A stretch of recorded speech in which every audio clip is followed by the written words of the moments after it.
You had quite a similar experience, just even in the sense that you actually had a date set. This time round, you were doing it properly. You're working with Ronnie or Coach Carter, as Steve calls him. Yeah. You know, you had a proper training plan and your nutrition, and you know, you can't go and wing 100 miles. You were taking it very, very seriously and dedicating a lot of time towards it, as you need to do. It's very all-consuming, isn't it? But then you basically had to cancel. Yeah, so I then started training for it in the January. So I did the 30 miles in the December, started my training in the January for the 100, and I was hoping to do it in the May. So I'd followed the programme completely, everything that needed to happen. And 2 weeks out to the event date, I was on a run. It was a 21-mile run, literally finished it, ran to the car, and I just twisted, like on a curb, twisted my ankle, didn't think nothing of it, didn't hurt, nothing, got in the car, went home, sat down and for about 5 minutes, and then I went to get up, and I just couldn't move at all, my leg. And it was like, I was like kind of thinking, oh my gosh, like I've done something here.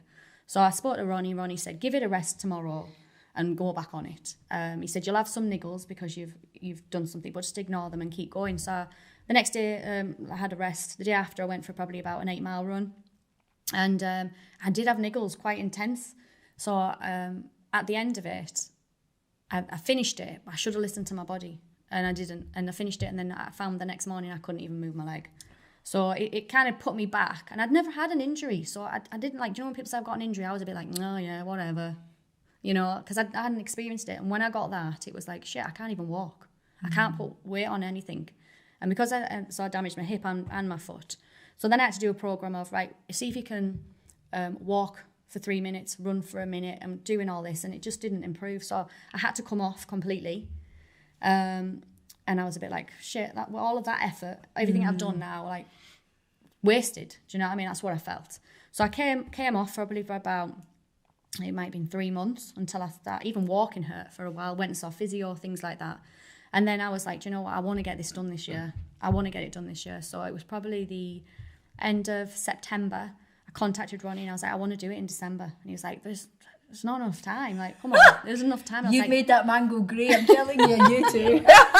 And I was like, I can do it. Like, just give me what I need in the programme. And he was like, right, it's going to ramp up quite fast because we need to get you, it's the end of September and you want to do it beginning, like, it was 11th of December I put the date forward for. So my training just ramped massively up. And did you not kick off, actually, at one point about Gemma's training, saying it's too much?